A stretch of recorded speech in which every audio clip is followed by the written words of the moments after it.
오늘은요, 아이들에게 경제 조기 교육을 시키려면 앞으로 세상이 어떻게 변화될 것인지도 알아야 되기 때문에 앞으로는 어떻게 될까? 이거에 대해서 한번 생각해 보는 시간을 갖기로 하겠습니다.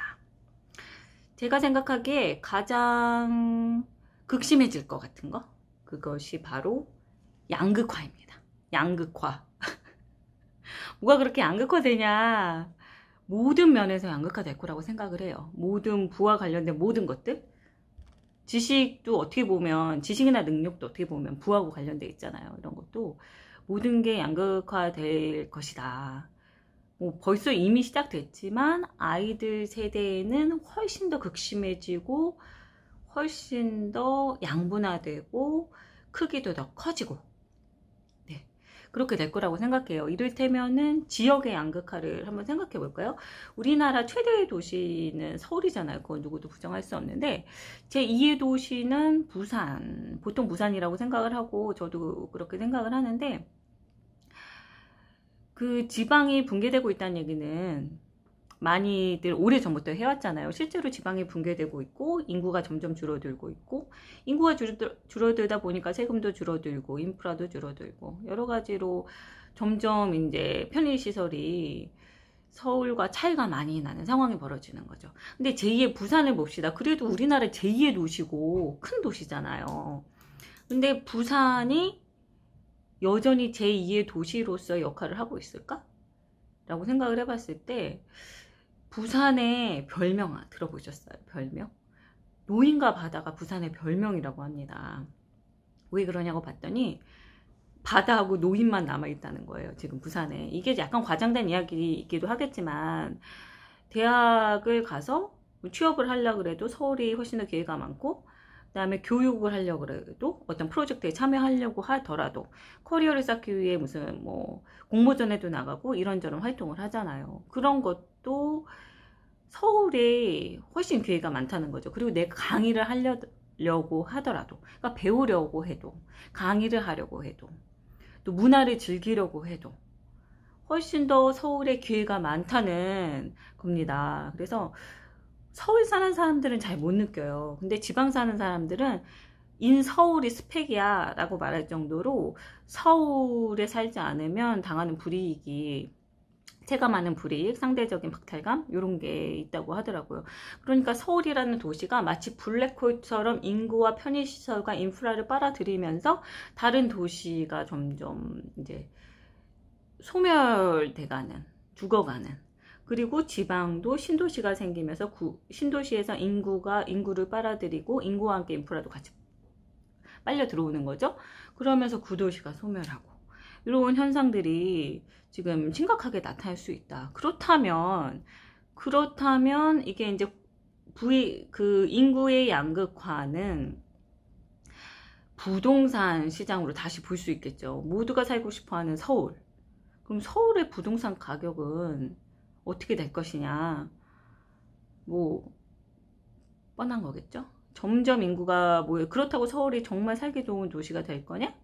그것도 솔직히 아닐 수 있어요. 왜냐하면 인구가 너무 많이 몰리다 보면, 지하철 타시는 분들 출퇴근 시간에 알겠지만 지하철 너무 번잡하잖아요. 그리고 서울의 뭐 녹지시설도 점점 줄어들고, 그렇기 때문에 서울에도 별로 좋지 않다 이런 생각이 들고, 또 서울 안에서도 양극화가 또 막 생기겠죠. 저는 목동에 사는데 목동만 하더라도 빌라 같은 경우는 이제 가격대가 한 3억 정도나 낮은 것도 있고 더 높은 것도 있냐, 한 3억 정도?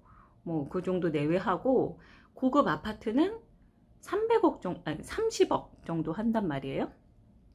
그러니까 이 같은 공간인데도 10배 차이 nap니다. 서울에서 제일 비싼 주택은 400억 정도 하잖아요. 그리고 서울에서 가장 비싼 아파트 롯데타워가 한 집 하나에 100억 정도 분양가가, 너무 놀랐어요. 100억? 이거 건물 가격 아니야? 이게 정말 자본주의라는 게 무섭죠. 어떻게 보면 너무 무섭죠. 이게 뭐 끝없이 벌어지는 이 양극화가 수준이 점점 심해질 것이다 라는 생각이 들고, 인구가 서울로 몰리는데, 그렇지만 어떤 분들은 이렇게 얘기할 수도 있을 것 같아요. 젊었을 땐 도시에 살지만 그래도 나이 들고 뭐 늙으면 다시 이제 시골로 돌아가지 않냐. 그러면 인구가 좀 조절되고 서울은 이제 젊은 사람들로 또 채워지고 나이 든 사람은 또 빠져나가고 이렇지 않을까라고 생각이 들 수도 있죠.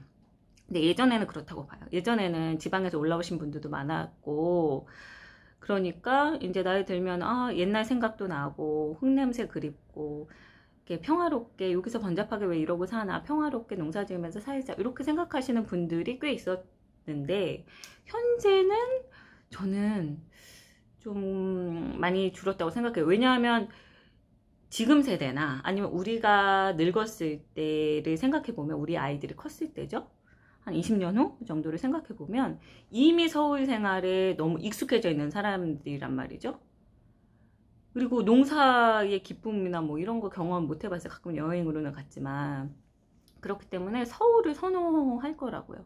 왜냐하면은 서울에는 5분만 걸어가고 10분만 걸어가면 내 노후 생활을 즐길 뭐 수영, 뭐 줌바 댄스, 운동, 뭐 그리고 모임들, 뭐 영어하는 모임, 그림 그리는 모임, 이런 인프라가 굉장히 잘 거쳐 있단 말이에요. 그것도 개인이 찾아서 하는 게 아니라 정부에서, 뭐 서울시에서, 구청에서, 동에서 하는 그런 여러 가지 모임들이 있단 말이에요.